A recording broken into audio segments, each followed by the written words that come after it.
11장 1절에서 5절입니다. 이사야 11장 1절에서 5절 한 절씩 교독합니다.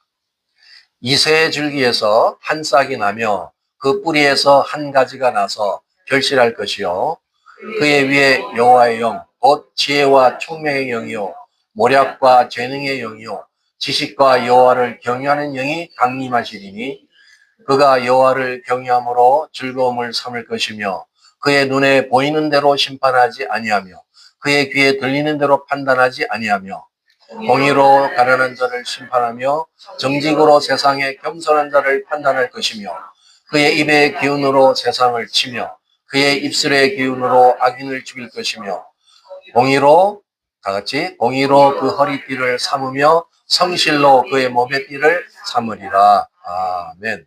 네, 오늘 하나님의 일곱 영 이런 제목으로 하는 말씀 선포하겠습니다. 오늘이 성령 강림주일입니다.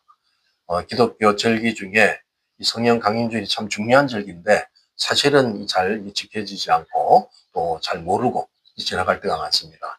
그것은 바꿔 말하면 그 성령님에 대해서 기대감이 없다는 거예요.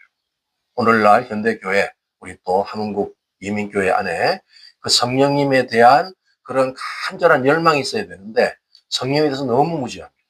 그리고 성령의 어떤 역사와 그 사역에 대해서 투시하고 제한하고 이런 것이 현실인데 정말 오늘 우리는 성령님이 어떤 분인가를 더 계시적으로 알아야 됩니다. 오늘 이 시대에 어떻게 하나님이 일하고 계신가 이걸 아셔야 되죠. 우리가 지금 이사야서를 이렇게 큐티를 하고 있는데 이사야서가 66권으로 되어 있죠. 성경 전체를 요약하고 있는 굉장히 방대한 계시입니다. 그래서 여러분 지금 날마다 아마 은혜를 잘 누리고 있을 텐데 거기에 보면 예수님의 초림서부터 예수님의 재림, 영원히 완성될 하나님의 왕국 이런 게 자세하게 계시되어 있어요. 그리고 또 거기에 그런 일을 주관하기 위해서 실제적으로 일하시는 바로 성령님. 성령님이 어떤 역사를 이루고 있는지를 조명해 주는 것이 바로 이사야입니다. 오늘 그 11장에 보면 놀라운 하나님의 일곱 영의 역사가 이미 예고되어 있었는데 오늘 이렇게 말씀을 보니까 11장 내용은 예수님의 초림을 메시아로 오시는 예수님을 예고하고 있는 거죠.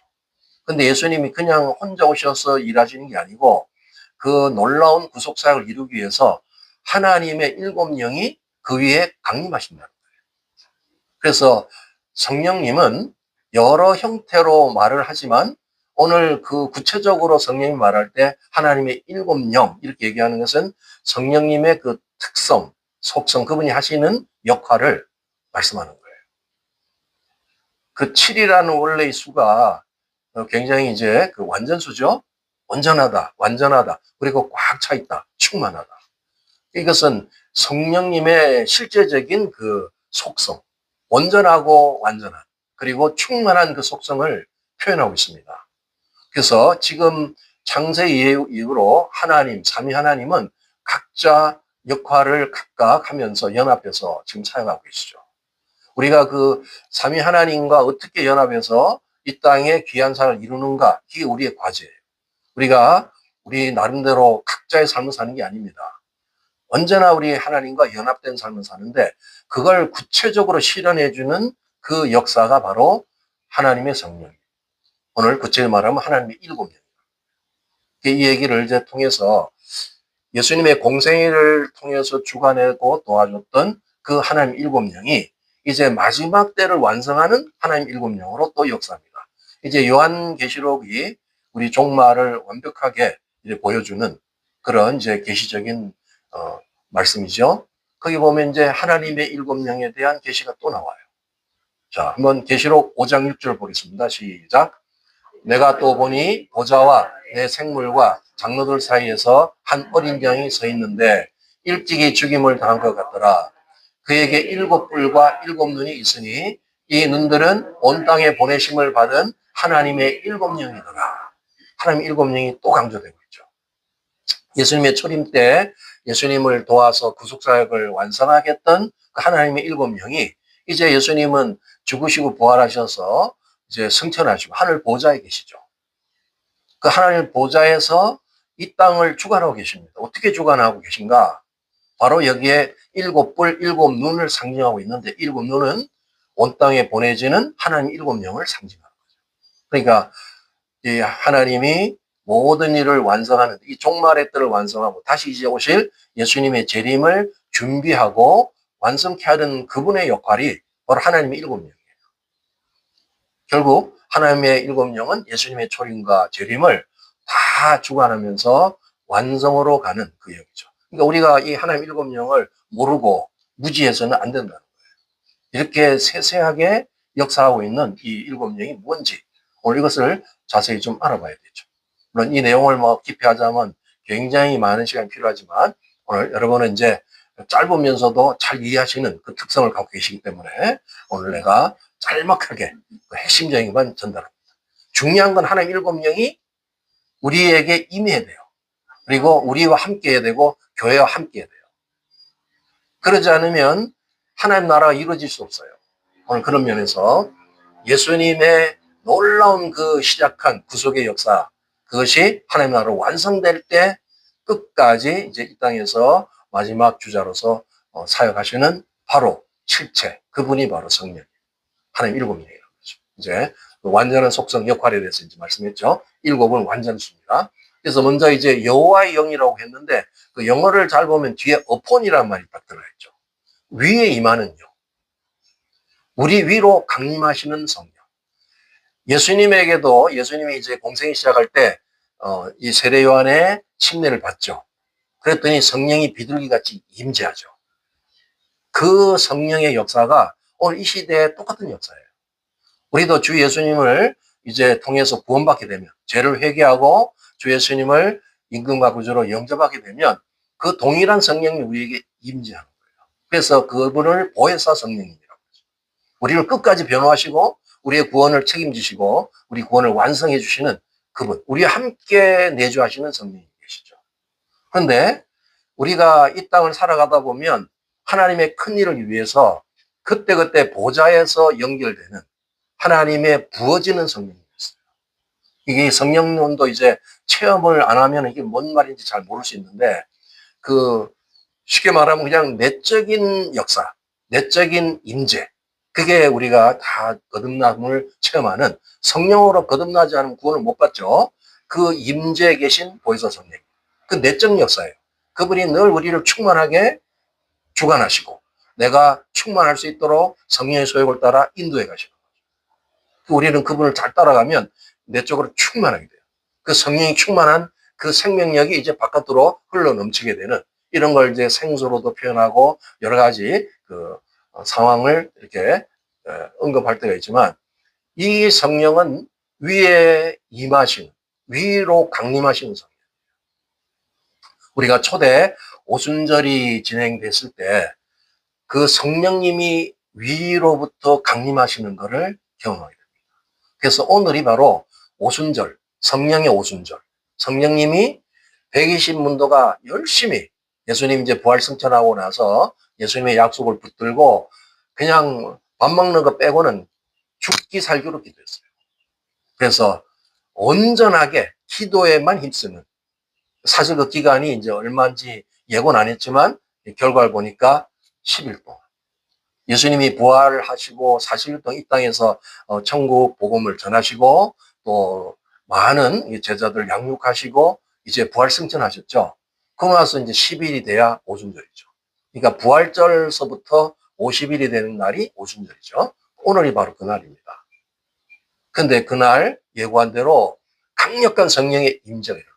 그거를 여러 가지 표현하는데 성령의 체험이 없는 사람들은 이제 이런 거를 내주하는 성령인지 이게 지금 뭐 역사의 성령인지 구분을 못하지만 그것은 위에서 부어지는 성령이에요. 그런 걸 성령 세례, 성령 침례 받았다고 얘기해요. 이미 제자들은 예수님을 통해서 예수님이 부활하고 첫 번째 와서 숨을 훅 불어넣으면서 성령을 받게 했어요. 그런데 위에서 부어지는 강력한 성령, 예수님이 공생을 시작할 때 바로 이 강림하는 성령을 받아서 그 사역을 감당했던 그거를 오늘 말씀합니다. 그게 이제 여호와의 영 이렇게 표현하고 있어요. 위에 강림하고 계신 성령. 그런데 이 성령은 우리가 나태하고 아무 일도 안 하고 주님과 관계 없고 교제를 안 하는데 그 임하는 게 아니에요. 그러니까 우리 신앙생활을 어떤 사람들은 정말 태만하게 하죠. 그렇게 얘기를 해도 안 듣고 자기 나름대로 막 이상하게 신앙생활 하는데 그 다 종교생활 하는 거야, 그거. 그게 아니고 우리는 처음부터 예수님이 이 땅에 공생을 보이시고 마지막 그 종말이 이루어지는 걸 그대로 다 계시해 주는 것처럼 그 성령님의 도움을 받아야 되는 거예요. 그러니까 어떻게 그 강림할 수 있는가? 그 위에서 역사하는 성령의 외적 역사는 가만히 또 되는 게 아니에요. 자, 초대 오순절이 어떻게 이루어졌죠? 그분들이 주님을 믿고 있었고 또 구원받은 상태였지만 그 강력한 권능을 받기 위해서는 어떻게 되는 거예요? 간절히 기도해요. 그래서 우리에게 이제 종말이 되면 갈수록 이 기도의 중요성을 더 강조할 수밖에 없는데 그렇게 해서 기도하고 있을 때 거기에 임했던 거예요. 그러니까 오늘 이 하나님의 일곱 영에 대해서 평소에 잘 이렇게 경험하고 살던 분도 계시고 어떤 분들은 자기하고는 아무 상관없는 그 영일 수도 있어요.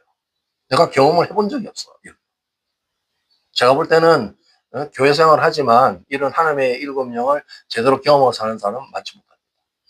그 영이 임했을 때 이제 본인도 체험적으로 알고 어떻게 일이 이루어지는지를 알게 되죠. 그러니까 우리가 신앙생활을 그냥 대충 하는 사람과 열심히 하는 사람은 전혀 달라요. 그 영적 기업이 다른 거예요.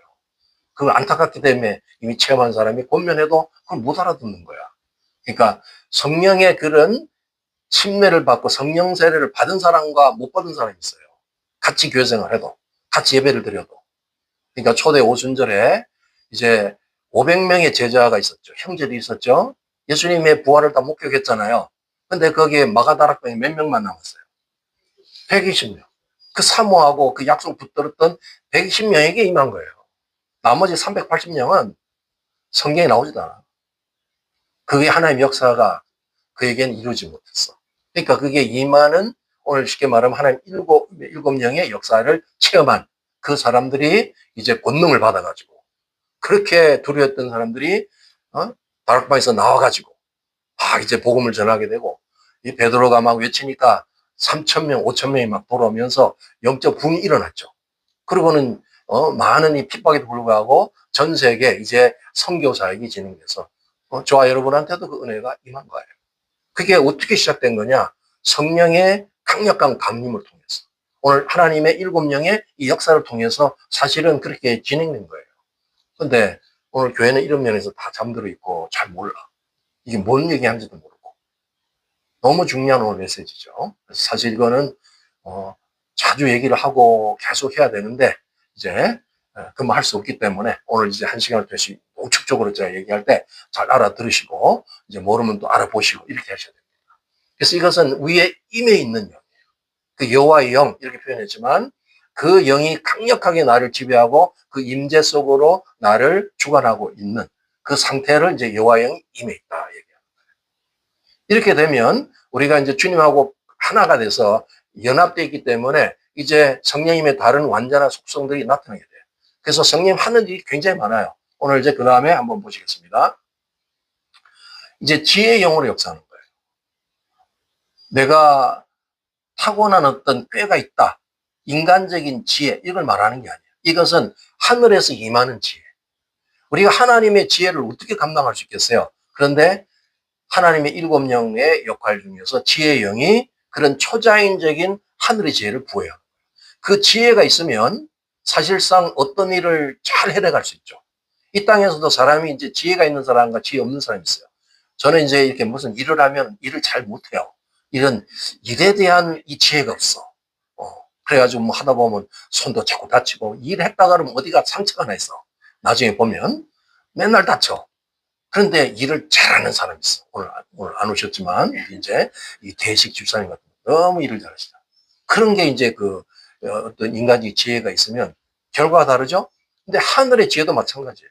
하나님 나라의 일을 하는데 어떤 하나님의 역사를 이루는데 우리 인간의 힘으로 뭘 할 수 있겠어요? 그러니까 임하는 하나님의 지혜용으로 이걸 하는 거예요. 자, 거기 보시면 이제 평범한 인간의 능력으로 하는 그런 것을 훨씬 초월한 하늘의 것들을 행할 수 있는 초자연적인 능력이 주어집니다. 그러니까 그분이 이제 지혜형이 딱 있으면 놀라운 일이 나요. 여러분이 성막을 보면 우리는 성막 자체도 외우기도 힘든데 그 성막의 모양을 모세가 하나님께 받아가지고 그대로 그걸 치수까지 재가지고 정확하게 그것을 만들어내죠. 누가 만들었어요? 뭐 이름은 몰라도 상관없어요. 네?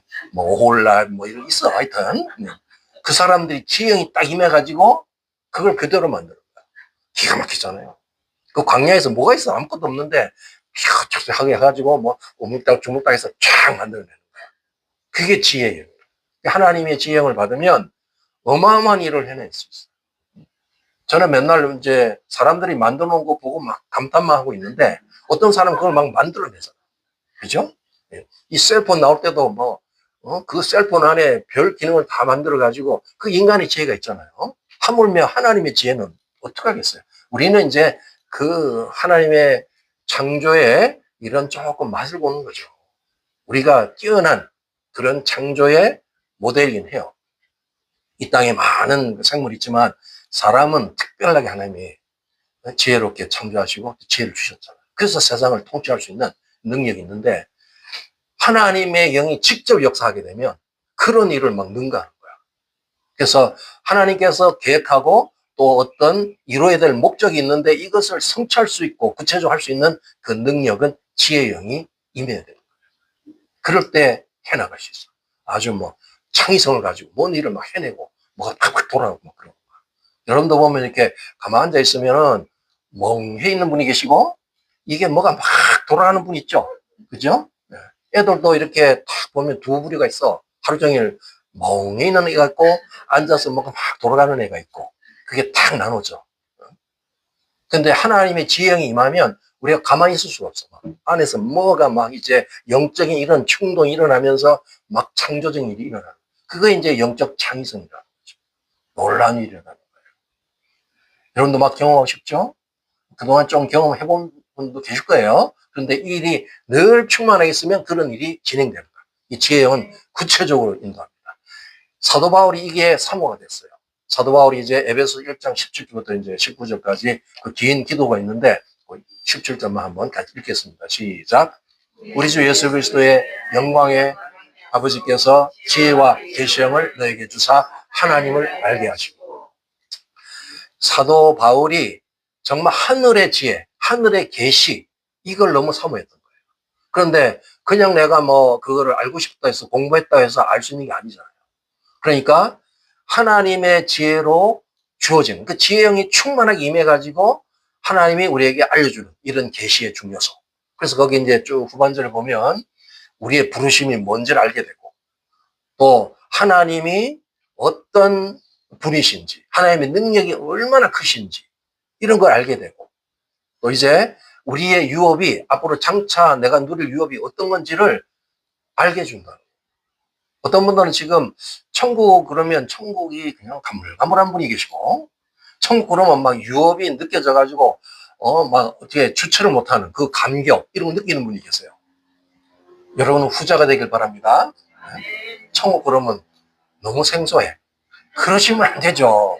근데 그거를 알 수 있는 능력이 뭐냐? 우리가 그냥 알 수는 없다 이거. 그러니까 지혜형이 임해야 되는 거야. 지혜형이 임하면 내 기업이 뭐고 내가 천국에서 누릴 그 놀라운 이런 것이 있으면 어떻게 신앙생활을 살살합니까? 살살할 수가 없어. 그걸 아는 사람은 이 땅에도 뭐 달러 좀 얻으려면 난리를 치고 열심히 일하는데 천국의 유업이 어마어마한 걸 안다면 여러분 가만히 있을 수 없죠. 그러니까 지혜형이 임하면 그 심정이 달라져 버리는 거야. 뭐 하늘의 그런 것을 사모하게 되는데 사도 바울이 그 기도를 하고 있는 거야. 너무 사모해가지고 나에게 그런 지혜형이 지혜와 계시형이 임하게 달라. 그래서 모든 그 하나님의 계획과 그 영적인 기업을 내가 다 알 수 있도록 알게 해달라고 이렇게 구하는 거죠. 그래서 우리도 지혜의 영을 구해야 돼요. 우리가 이제 그냥 바쁠 때는 하나님의 일곱 영 이러면 되지만 구체적으로 지혜의 영 이렇게 구하는 거예요. 오늘 저에게 지혜의 영을 그런 상황이 생겨요. 여러분이 살다 보면 지혜의 영이 생깁니다. 그럴 때 구하는 거죠. 이제 스데반의 그 내용이 나오는데 스데반이 하나님의 그 구약을 아주 요약해가지고 짧은 메시지인데 요약해서 강력한 복음으로 전달하고 있죠. 그거는 스데반의 지식으로 되는 게 아니에요. 그 시간에 지혜형이 탁 임해가지고 되는 거야. 그래서 말씀을 전하는데 자기가 뭐 감정적으로 자기가 어떤 뭐 그냥 느끼는 대로 얘기한 게 아니고 지혜형에 확 사로잡혀가지고 말씀을 담대하게 전하니까 그 심령들이 막 찔려가지고 막 오히려 막 이제 결국으로 인해서 스데반을 막 핍박하고 죽이고 하는 이런 일이 일어났죠. 그때 이제 그 스데반의 얘기를 잠깐 사도행전에서 말씀하고 있는데 지혜와 성령으로 말함을 저희가 능히 당치 못했어요. 그 말 자체, 그 언변이 거기는 종교 지도자들이 많고 매일같이 공부하고 성경을 암송하고 그 율법사 뭐 여기 이제 바리새인 많은 사람들이 지도자들이 모여 있는데 그 앞에서 담대하게 전하고 있는 거예요. 근데 그 사람들이 자기 지식으로 딸려가지고 하나님의 지혜를 말하니까 아무 말을 못하고 그냥 심령이 찔리고 있다 그 말이죠. 오늘 이런 것이 지혜형의 역사입니다. 굉장한 놀라운 일들을 그 생명력으로 전달하게 되죠. 그래서 이런 지혜형은 하나님의 계시를 정확하게 알게 하고 또 하나님의 일을 이루게 하고 또 그런 일로 해서 우리의 지, 그분이 하고 있는 어떤 직위, 직분 이런 것들을 높여서 이제 소위 승진, 은혜, 은총 우리가 더불어 받는 복이라고. 지혜형이 충만한 사람들은 결과가 좋아요. 그래서 이제 성막을 완성해서 그 두고두고 칭찬받았던 그 지혜 충만한 사람들 있잖아요. 그분들이 다 높여진 거예요. 그렇죠? 그런 것처럼 우리의 삶을 주님이 이끄시고 알려주시고 이루시고 우리를 높이는 거예요. 그러니까 얼마나 이게 중요한 얘기입니까? 지혜형을 계속 구하셔야 됩니다. 자, 그 다음에 이제 지식의 영이 있습니다. 먼저 보시면 두 번째가 총명이고 지혜 다음에 이제 총명이요. 총명. 이 총명은 이제 understanding이라는 말로 번역이 됐죠. 이해란다. 근데 이해가 그냥 우리가 그냥 아는 이해가 아니라 초자연적인 이해. 하나님이 우리에게 주시는 하늘의 어떤 뜻을 이해하는 거. 우리가 하나님 다 알 수 없잖아요. 하나님의 계시를 주님이 알려주지 않으면 우리는 알 수가 없어요. 그런데 저 총명의 영이 구체적으로 하나님이 어떤 분이고 하나님 뭘 바라시고 무엇을 지금 이루시길 원하는가를 분명한 뜻을 알려줘요. 그거를 우리가 알아듣게 돼요. 그러니까 이 총명, 이 땅에서도 이제 총명한 사람을 굉장히 높이 치잖아요. 뭔가 분별하고. 이게 한마디로 총기 있다. 뭘 잘 알아듣고 분별하고 이런 것들을 총명하다 그러잖아요. 그러니까 하나님의 모든 계, 하나님의 뜻, 하나님이 하시고 싶은 모든 비전을 탁탁 알아듣게 하는 거. 알게 하는 그 역할이 총명이 임해야 돼요. 자, 한번 보겠습니다. 골로새 1장 9절 시작. 너희로 하여금 모든 신령한 지혜와 총명에 하나님의 뜻을 아는 것으로 채우게 하시고 주께 합당히 행하여 범사에 기쁘시게 하고. 이제 모든 신령한 지혜와 총명에 그 총명이 기준이 기반이 돼 있을 때 하나님의 뜻을 아는 것으로 채워진다. 우리가 하나님은 그냥 알고 싶다 해서 알아지는 게 아니라 다 이런 성령의 역사, 오늘 총명의 영의 역사가 있을 때 하나님을 더 깊이 알게 되는 거야. 우리가 누군가를 이렇게 체험적으로 안다는 것은 너무 귀한 거잖아요. 근데 하나님 자신을 안다는 것은 이거는 뭐 영광이잖아요. 그런데 그걸 알 수 있도록 역사하고 있는 영, 이게 총명이에요. 그래서 우리가 주님하고 더 가까이 갈 수 있고 하나님의 어떤 뜻이 뭔지 분별하고 그러다 보니까 진리로 충만하게 되죠. 이 세상에 지금 미혹과 거짓이 만연돼 있잖아요. 이런 거를 정확하게 분별해낼 수 있는 그 영이 총명입니다. 그러니까 절대 이렇게 사기꾼한테 안 속아. 이런 영이 충만한 사람. 하늘의 뜻을 아는 분인데 이 세상에 얄팍한 그런 어떤 기만술에 속지 않는. 너무 귀하죠. 그래서 여러분이 이제 내가 왜 이렇게 총기가 없나 이런 분은 어떻게 해야 됩니까? 총명을 구해야 돼. 그러면 총기가 생겨. 그래가지고 막 분별했는데 뭔 얘기를 해도 뭐가 이렇게 굉장히 사람들한테 인사이트를 주는 이런 얘기를 막 탁탁 해낸다고. 얼마나 귀합니까? 그래서 내가 이전에 몰랐던 이런 영적인 전략, 하늘의 귀한 그런 진리들이 막 깨달아지고 그걸 또 전달해주고 참 중요하죠. 그래서 우리가 이제 총명의 영에서 또 머무는 게 아니라 또 주님이 또 필요에 따라서 이제 모략의 영으로 한번 가보겠습니다. 이 모략이란 말을 요즘에 여러분은 좀 어려운 말인데 쉽게 많이 쓰고 있어요. 저 모략의 말을 누가 많이 썼냐면 신천지 신도들이 많이 써요. 신천지. 그 신천지의 포교 전략이 모략. 모략으로 신천지 교를 만들어라. 근데 그 모략이란 뭐냐면 기만 전술이야. 거짓말을 해서라도 사람을 신천지 교를 만들 때는 모략의 방법을 쓰라고 그래요. 그래가지고 어떤 사람은 와서 당신 신천지 교인이지? 그러면 아니에요. 거짓말 따가. 2년 동안 신천지 교인이면서 아닌 척하면서 그 교회를 장악해버려요. 그게 모략 전술이야. 우리는 그런 말 못하거든. 그죠? 나는 진실을 말하지 어떻게 내가 거짓말을 할 수 있어. 그러니까 그런 영이 아니라는 거야. 모략의 영은 완전히 거꾸로 해석하고 있는 거야. 모략의 영은 지혜와 전략의 영이라고도 할 수 있고 저게 카운슬이란 말이 상담하는 거, 우리를 가장 이렇게 좋게 권고하고 권면하는 거, 그게 카운슬이잖아요. 우리 인생을 잘 안내받으려면 카운셀러가 있어야 돼. 영적 카운셀러 누구예요? 네. 바로 오늘 하나의 일곱요.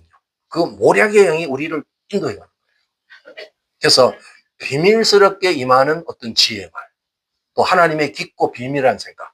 우리는 우리 인간적인 차원에서밖에 생각을 못해. 그걸 뛰어넘을 수가 없어. 근데 하나님은 항상 한 수이죠. 그래서 사람들이 많이 하잖아요. 신의 한 수. 이런 말 많이 들어봤죠. 우리 인간이 아무리 애를 써도 신의 한 수, 신을 못 넘어가거든요. 하나님은 그런 수가 있어. 그게 바로 모략의 영의 전술이라는 거죠. 하나님의 깊은 거, 비밀한 거. 하나님을 앞을 더 내다보고 우리는 그 앞만 보지만 하나님 그걸 넘어서 어떤 계획을 다 알고 계시고 그 비밀한 어떤 주님의 전략. 그런 게 이제 모략의 영이 하는 거예요.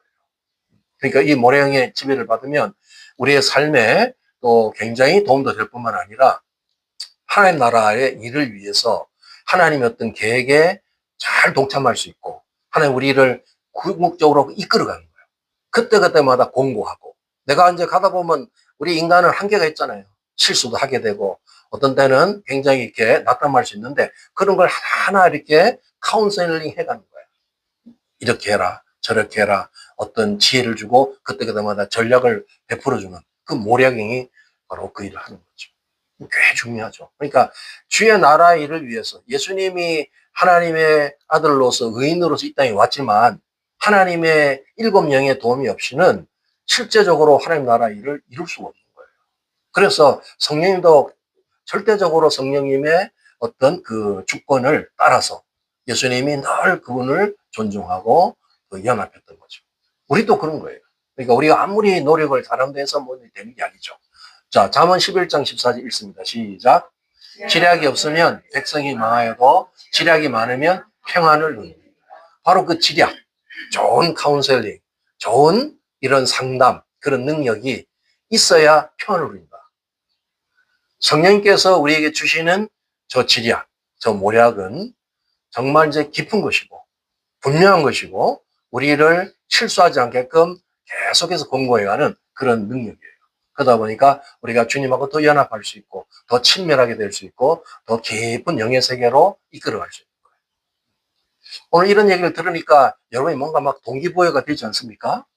내가 그동안 너무 나태했구나. 이거 아니네.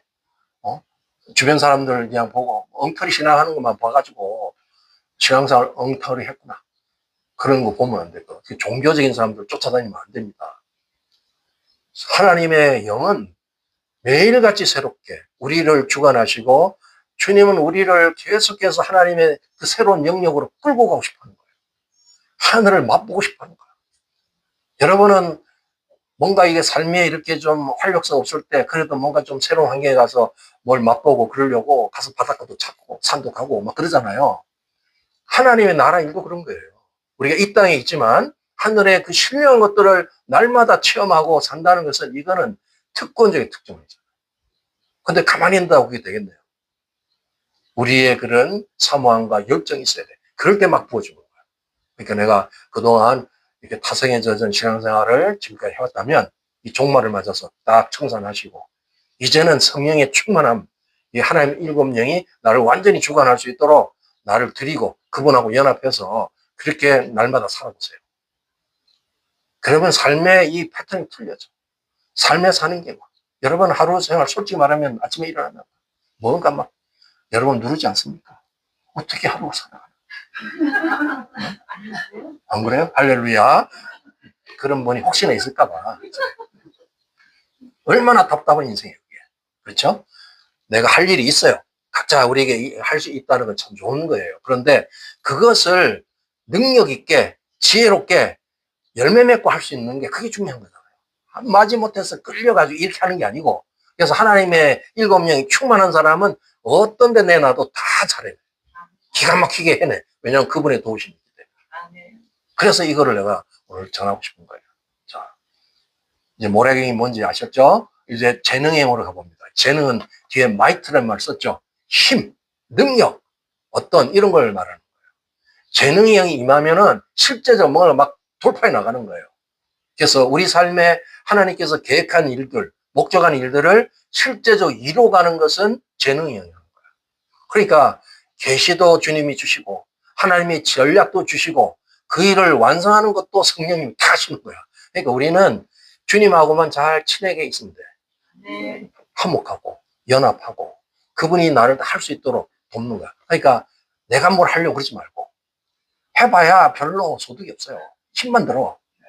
집만 있어. 그러니까 주님이 끝까지 이것을 할 수 있도록 나는 그분을 자꾸 이렇게 배려하고 그분의 영광 안에 내가 자꾸 들어가는 거야. 자, 이 재능의 영이 있으면은 우리가 이제 말씀 생활도 하고 기도 생활, 영적 생활 하는데 그냥 하는 사람이 있고 재능의 영의 힘을 받아서 하는 사람이 있어요. 그러면 말씀 읽는 것도 쉬워. 어떤 사람은 말씀을 읽어야 되는데 그 중압감 때문에 안 하면 내가 뭔가 잘못한 것 같고 뭐 이런 느낌 있잖아요. 그럴 때 재능의 영이 확 임하는 거야. 그러면 그냥 성경인 거야. 꿀송이처럼 즐겁게 보아줘. 보지 말라 그래도 보아줘. 그런 게 재능의 영이라니까요. 기도도 그렇잖아요. 여러분 기도 좀 같이 합시다. 속은 임하해라. 뭐 이러잖아. 근데 저 재능의 영이 임하면 기도가 그냥 되는 거야. 저도 저 영을 굉장히 좋아합니다. 매일같이 좋아합니다. 기도가 막 그냥 빨려 들어가고 이런 걸 원하거든요. 그러니까 우리의 영적 생활과 모든 생활에 힘이 필요하잖아요. 여러분 나이가 드니까 힘이 붙이잖아요. 그렇죠? 육신의 힘이 붙이니까 어떻게 돼요? 에너지 드링크 먹어야지. 어? 힘을 받아서 해야 되잖아. 그런 것처럼 재능의 영을 받아야 되는 거예요. 영적 생활을 잘하려면. 우리가 지금 예배를 드리도 어떤 분들은 너무 힘들게 드려요. 예배가. 팍팍해. 내가 말은 안 하지만 본인이 알아. 너무 힘들어. 예배가 중요한 건 아는데 예배가 깊이 몰입이 안 돼. 그럴 때 재능이 나를 확 잡으면 예배가 그냥 막 쏙 깊이 들어가고 주님이 임재가 강해지고 막 이렇게 되는 거예요. 그러니까 우리가 범사한 모든 일에 하나님의 7명이 다 관여하는. 그러니까 성령님이 우리에게 충만히 내주해서 우리를 이제 인격적으로 변화시켜서 구원으로 이끄는 것도 참 중요하지만 그것도 우리가 살아가야 되잖아요. 우리 수명을 가지고 우리 인생을 살아가야 되잖아요. 우리 하나님 나라를 이루어야 되잖아요. 그죠? 그냥 뭐가 가장 뭐 행운인 사람은 오늘 예수님 만나서 구원받고 꼴까닥 죽는 거야. 그럼 뭐 힘든 거 아무것도 없어. 무슨 고난이 필요해. 근데 우리는 그렇게 돼 있지 않아요, 구조가. 이 땅을 헤쳐나가면서 영적 전쟁도 해야 되고 하나님 나라의 일을 이루어야 되고 우리 받은 직분도 이루어야 되고 그럴 때 힘이 있어야 되잖아요. 그게 재능이에요. 그 영이 나를 사로잡으면 어렵지 않고 쉽게 해나갈 수 있어요. 쉽게. 일을 해도 쉽게 할 수 있고 뭐 힘들지 않고 할 수 있잖아요. 그런 걸 구하시라는 거죠. 자, 이제 성령님께서 어떤 전략을 우리한테 주십니다. 이것이다. 하나님의 계획이 이런 것이다. 이제 비밀성을 다 가르쳐 주죠. 그러면 그것을 이루는 것은 능력이 있어야 되잖아요. 그게 재능의 영이 역사라는 거예요.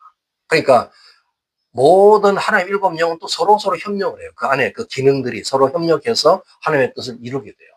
그러니까 우리가 이제 어떤 때 내가 뭔지 잘 모르지만 그 영들이 나를 통해서 막 일하고 계신 거예요, 사실은. 그러니까 이 재능형을 받은 사람들은 인생이 행복해요. 그리고 열매가 많아. 아름다운 결실이 막 생겨. 왜냐하면 권능이 부어지기 때문에. 실제적으로 힘이 주어지고 그 강건함이 주어지니까 그걸 통해서 내가 날마다 힘차게 사는 거예요. 저는 이래 볼 때 이제 우리 육신도 참 중요하잖아요. 육신이 이제 하나의 도구니까. 어떤 사람들은 타고난 이런 좋은 유전자를 받아가지고 육신이 튼튼하신 분이 있어. 별로 지치지도 않고 하루 생활이 너무 건강해. 잘 먹고 잘 자고 잘 뭐 하고 하여튼 잘하셔. 근데 어떤 분은 아침 일어나면은 이게 무슨 이게 땅 속에 꺼져가든 이게 이제 혈압이 아주 낮은 분들 그런 특징이 있어요. 이게 시체 비슷해. 어떻게 하루 살아가나 이런 사람 있잖아요. 영적인 것도 그런 거예요. 여러분이 보면 같은 지금 영적 생활을 해야 되는데 우리가 영적 생활 안 할 수 없잖아요. 우리 영이 지금 살아서 성장해서 구원받아야 되니까. 근데 이 재능형이 우리의 그런 삶을 힘있게 바꿔준다. 재능형이 없으면 힘들어. 신앙생활 자체도 힘들고 괜시니 그냥 하는 거야. 마지못해서 사는 거야 그냥. 그러지 말라는 거죠. 구하셔야 돼요. 오늘 특별히 힘이 없는 분, 육체 힘도 필요하시고 영의 힘도 필요하신 분은 재능형을 간절히 구하세요. 나를 지배해달라. 그러면 뭔가 막 의욕이 생기고 활력이 생기고 그러니까 열매가 생기는 거지. 할렐루야. 자, 이제 여호와라는 지식이에요. 우리가 이제 지식형이라 할 때 저 지식은 우리가 공부를 많이 해서 아는 지식이 아니에요. 저거는 거룩한 지식, 초자연적인 지식이야. 하늘에 가서 그냥 알아지는 거예요. 그러니까 어떤 때는 막 내가 굉장히 기분이 좀 상할 때가 있어. 저는 이 신학 공부하느라고 18년을 투자했는데 뭐 물론 이제 쉬었다 하면서 18년이지만 어떤 사람은 제대로 공부도 안 했는데 깊은 계시를 알아. 너무 속상해. 어떤 할머니 그냥 알아와. 너무 막 그냥 속이 상해. 나는 이거를 파가지고 공부해서 막 원어 공부를 해가지고 막 이래가지고 그 깨달은 거를 그분은 그냥 알아. 제대로 공부한 적도 없어. 근데 영의 지식은 알아버려. 이런 게 바로 지식의 영의 역사라는 거야. 그러니까 고생할 필요 없이 주님의 지식을 구하는 거야. 여호와라는 지식. 그 거룩한 지식이 임하게 되면 하나님 자신에 대해서 계시가 임하는 거야. 그래서 초자연 좀 알아버려. 여러분들은 이제 직관 능력이 좀 있죠, 여러분들이. 여자분들은 남자보다는 직관 능력이 좀 있어요. 그거는 타고났어. 참 감사하죠. 남자는 직관 능력이 없어. 이게 주변을 살피고 이성적으로 따져서 이렇게 결론 내리는데 여자는 그냥 알아. 그래서 뭐 남자하고 얘기하다, 특별히 부부 사이 얘기하다 보면 너 거짓말했지? 그냥 알아. 어떻게 알았냐?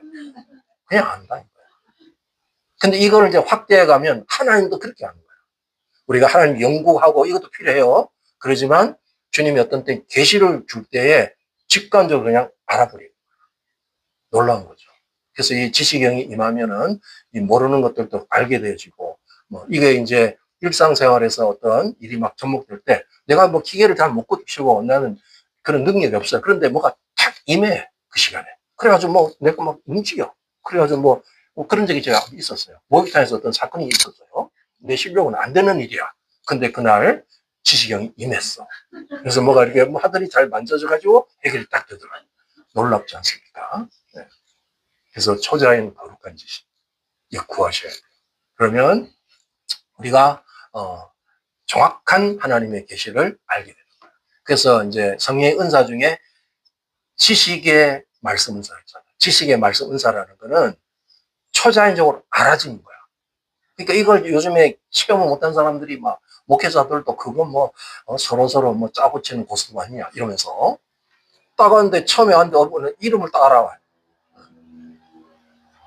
저기 뽕나무 먹으러 간 사람이 누구죠? 삭개오. 예수님이 삭개오를 그날 처음 만났어요. 삭개오의 이름을 어떻게 알았을까? 그냥 아는 거죠. 지시형이네. 그냥 삭개오 그냥 알아. 오늘도 그 역사 하는 거예요. 그러니까 이 대형 집회라는 그런 성령의 사역자들은 저 영 다 임해 있어요. 그래서 다 아는 거야 그냥.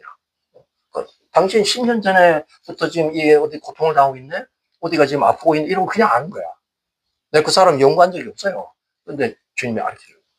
너무 감사하죠. 그러니까 그거를 인정 안 하면 고생해야 돼. 밤을 새워가면서 주님 알려고 애를 써야 돼. 그래도 알아야 되니까. 그러나 지식형이 임하면 그냥 알아지는 거야. 감사하죠. 이제 이 영을 활용하시라는 거예요. 자, 베드로후서를 한번 같이 보겠습니다. 1장 2절에 하나님과 우리 주 예수를 알므로 은혜와 평강이 너에게 더욱 많을지어다. 사도 베드로가 상당히 열정도 있고 그러지만 또 무지한 면도 많이 있었죠. 근데 주님의 이제 성령님이 임하고 하나님의 일곱 영이 임하면서 목회 사역도 잘하게 되었고, 이제 마지막 우리에게 좋은 영적 교훈을 말씀한 게 저 베드로 전서거든요. 근데 거기 보면 우리 주 예수를 알므로 그냥 안다는 게 뭐 공부해서 안다는 말이 아니라 이런 초자연적인 방법을 알을 때 은혜와 평강이 임한다는 거예요. 우리가 그분을 그렇게 알게 되면 은혜와 평강이 자연스럽게 우리를 지배하게 됩니다. 그래서 하나님 아는 지식은 그런 초자연적인 지식, 거룩한 지식, 그게 우리를 주관하는 놀라운 지식이 된 겁니다. 오늘 이런 것을 이제 간증하고 있죠. 이제 마지막 하나만 더 보도록 하겠습니다. 지식형이 아직 남았네. 저 지식형을 이제 보자면, 저 지식형이 정확한 어떤 정보를 주기 때문에 우리 내면을 내가 잘 모르잖아요. 내가 나를 알 수 있는 게 사실 30%밖에 안 돼요. 다른 사람은 나를 잘 아는데 나는 나를 잘 몰라요. 여러분 그걸 인정하셔야 돼요. 근데 지식형이 딱 임하면 내가 나를 알아요. 그래서 내 안에 이게 부패한 자아, 거짓된 자아를 버리게 돼. 안 그러면 이걸 끝까지 붙들고 있어요. 어떤 분들은 이거 완전히 누더기 같은 자기 의인데 이거 가지고 막 행세하잖아요. 근데 지식형이 나를 딱 조명해주면은 그 아무것도 아니야. 그거 갖다 버려. 그냥. 여러분 쓰레기 버리는데 뭐 미련 있습니까? 저는 매일 아침 쓰레기 버릴 때 그 쾌감 있어. 팍 갖다 버려. 어떤 사람은 좀 멀리서 팍 집어던지더라고. 그 기쁨, 쓰레기 갖다 버리는 거. 여러분 안에 있는 그 거짓된 자를 팍 버려버려야 돼요. 근데 그게 안 버려지는데 지식형이 딱 임하면 이거 쓰레기구나. 갖다 버리는 거야. 그래서 그걸 깨뜨리는 거야. 십자가로 막 나가는 그래가지고. 그래서 우리를 변화시켜요. 너무 행복하죠. 나는 지금 20년 전이나 지금 똑같습니다 하는 사람은 뭘 구해야 돼요? 오늘 지식형을 구해서 요하는 지식형이 나를 깨뜨려가지고 나를 변화시키도록 해야 돼요. 안 그러면 끝까지 그냥 자기 고집 부리고 그러면 별 볼 없어. 안타까워요. 그래서 우리를 주님의 사람으로, 주님의 마음을 품도록 이렇게 해서 하나님의 사람으로 우리를 점점 변화시켜주는 거예요. 놀라운 거죠. 우리가 이제 지식이라는 것은 외부의 모든 상황도 아는 거지만 나를 아는 지식도 중요한 거예요. 내가 나를 정확하게 알 수 있도록 지식형이 너를 깨우침을 주는 거. 마지막 여호와를 경외하는 형이 있습니다. 저 fear라는 단어는 번역이 잘 안 되는 단어예요. 두려움이라고 번역하지만 저건 거룩한 두려움. 그러니까 하나님을 경외한다는 것은 우리의 하나님, 우리가 아버지로 이제 섬기고 있는 아버지를 늘 우리가 이제 예배하고 있지만 그 아버지는 정말 우리가 상상을 초월한 아버지잖아요. 온 만물의 창조자시고 모든 걸 다 가지고 계시고 모든 걸 통치하시는 광대하신 그 하나님. 그분의 우리가 자녀가 됐던 하나만 봐도 우리는 뿌듯해요. 밥 안 먹어도 든든해. 아주 그냥 그 몸. 오늘 점심 안 먹어도 돼. 그냥. 그거를 말하는. 그 앞에서 내가 자녀로서 그 하나님 앞에 내가 나가는 자세. 이게 거룩한 두려움이다. 많은 분들이 이제 저도 뭐 그런 기도를 이렇게 함부로 하지만 예수님 만나고 싶어요. 예수님 보여주세요. 막 이러지만 진짜 예수님 한번 딱 봐보세요. 그 앞에 서 있지 못해. 그 경외함 때문에. 부들부들 떨고 다 그냥 기절초풍 다 나가 떨어져요. 예수님 방문 받고 싶으시죠? 각오하셔야 돼요. 그냥 맨정신은 못 만납니다. 너무 거룩하고 의로우신 분이기 때문에 우리 이 죄성 가진 사람은 그 앞에 나가지도 못해요. 발발발발발 떨어요. 그런 거룩한 두려움. 근데 우리 신앙 사는 거 보세요. 여러분 주변을 보나 나를 보나 뭐 보세요. 너무 방자지 않습니까? 방자에서 방종까지 간 사람이 있어. 신앙생활을 어떻게 하는지 모르겠어 내가 보면. 하나님은 뭘 하는지 몰라.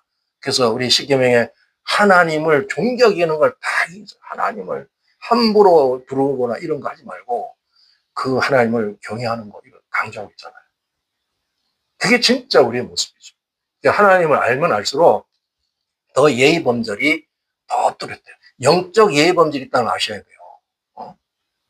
그 어떤 분들은 뭐 예배를 드리는데 이제 다리가 제대로 돌아가네. 뭐 몸을 비틀고 뭐 자기 편한 대로 하세요. 그러지만 내가 경외심을 거기다 적용하면 그렇게 할 수가 없죠. 여러분 이제 트럼프 대통령 앞에 가는데 탁 꼬고 이래가지고 하겠습니까? 정자세로 최고의 모습으로 이렇게 하잖아요. 그런 외형적인 어떤 그걸 내가 말하는 게 아니라 그런 마음 심령, 주님 앞에 나가는 그 자세가 돼야 되는데 그게 여호와를 경외하는 영이 하는 일이에요. 경외하는 영이 나를 지배하면 그런 예의 범절과 주님을 그런 사랑하는 그 근거 아래 두려워하면서 경외하게 된다. 그러니까 최고의 어떤 신앙의 모습은 경외의 모습이라고. 주님 앞에 나갈 때. 요즘에 이런 게 다 망가졌어요. 이 교회 안에 인본주의가 들어오고 자유주의가 들어가지고 뭐 하나님을 뭐 함부로 하고 그거 아닙니다.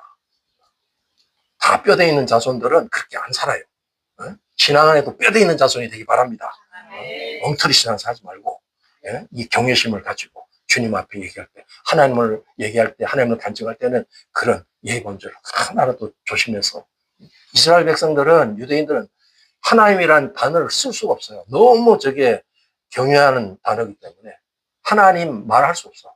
야훼 우리는 이렇게 함부로 얘기하잖아요. 야훼 여호와 이 이름을 못 부르니까 로드로 이름을 다 바꿨어요. 아도나이로 바꿔서 불렀다. 하나님 이름이 너무 거룩하니까. 그런 경외심 우리가 배워야 돼요. 근데 우리는 너무 자유분방해. 그냥 뭐 하나님 마음껏 그냥 하나님 다 귀엽게 봐주시지만 계속 그렇게 가면 안 된다는 거야. 그러다가 방조하고 변질되고 타락하는 거야. 그죠? 하나님을 경외한 사람은 절대 타락하지 않습니다. 할렐루야. 한번 같이 읽겠습니다. 시작. 온 땅은 여호와를 두려워하며 세상의 모든 거민들은 그를 경외할지. 거룩한 두려움을 가지고 하나님을 경외하라. 그 경외. 결국은 이제 그 경외심을 가지기 때문에 하나님은 그 사람을 주목하죠. 그 사람을 가장 귀한 것들로 인도하죠. 그러니까 우리가 하나님을 높이고 기뻐하고 예배하는 여기에 경외심을 가진 예배가 돼요. 예배를 그냥 타성이 져서 그런 예배 드리시면 안 돼요. 내가 지금 지난 간밤에 잠을 못 자고 내가 좀 이렇게 비몽사몽일 할지라도 주님 앞에 딱 왔을 때는 자세가 벌써 달라야죠. 그죠? 오늘은 그런 걸 내가 좀 느꼈어요. 우리 교회에 하나님 임재가 좀 있었어. 할렐루야. 하나님의 여호와 영이 또 임해가지고 경외의 영이 임한 것 같아요. 할렐루야. 근데 좀 기분 나빠 하시는 분 계시네. 네? 그 영이 임해야 돼. 그러면 예배가 살아요. 하나님이 기뻐해. 그러니까 막 부어져. 영적인 그런 충만함이 오게 돼. 우리가 더 좋아지는 거예요. 그래서 이런 경외형은 우리를 더욱더 하나님을 깊이 알게 할 뿐만 아니라 더 이제 온전한 신앙 안으로 또 이렇게 우리를 이끌어가는 그런 영이에요. 그러니까 이 하나님의 일곱 영이 없이 신앙생활을 한다는 자체는 그건 사실 거의 불가능한 거예요. 근데 그동안에 이것도 모르고 구하지도 않고 이렇게 살았다는 게 기적이죠. 여러분이 아주 얼마나 이제 배짱이 좋은지 모르겠어. 앞으로는 알았으니까 구해. 자주 구해. 저는 아침에 일어나면 이거부터 구해요. 하나님 일곱 명. 오늘 재충전해 주세요. 구합니다. 그러니까 이제 알고 구하면은 정확하게 되겠죠. 자, 결론을 이제 매듭하겠습니다. 이 시대에 하나님의 영광스러운 교회를 통해서 대추수가 이루어지고 하나님 나라가 완성됩니다. 그게 우리의 시대예요. 그런데 거기에 하나님의 일곱 명, 보좌에서 예수님과 함께 계속 이 땅을 역사하는 그 하나님 일곱 명의 역사, 또 우리를 계속 주관하시고 우리와 함께 머물면서 이 보혜사 성령이 우리를 주관해서 끌고 가지 않는 한은 우리 자신의 구원이 완성될 수도 없어. 교회가 이루어질 수도 없어. 그러니까 하나님 일곱 영과 보혜사 성령님을 좀 복잡하게 얘기할 필요 없이 이것은 그때그때 부어지는 성령의 역사, 위에서 부어지고 우리를 삶의 현장으로 이끌어가는 모든 역사는 하나님 일곱 영의 역사예요. 그리고 우리를 늘 내주하면서 나를 성령의 소욕으로 진리 안으로 나를 이끌어가는 그 영은 보혜사 성령. 그래서 안팎으로 완벽하게 나를 주관하고 계신 거예요. 성령님의 역사예요. 그래서 온전한 영이라고 하죠. 예수님, 그리스도는 어떻게 역사하나? 그리스도가 우리에게 이제 역사하는. 그리스도의 역사와 성령의 역사는 조금 차이가 있는데 그리스도의 역사라는 것은 진리 자체. 예수님이 진리 자신이죠.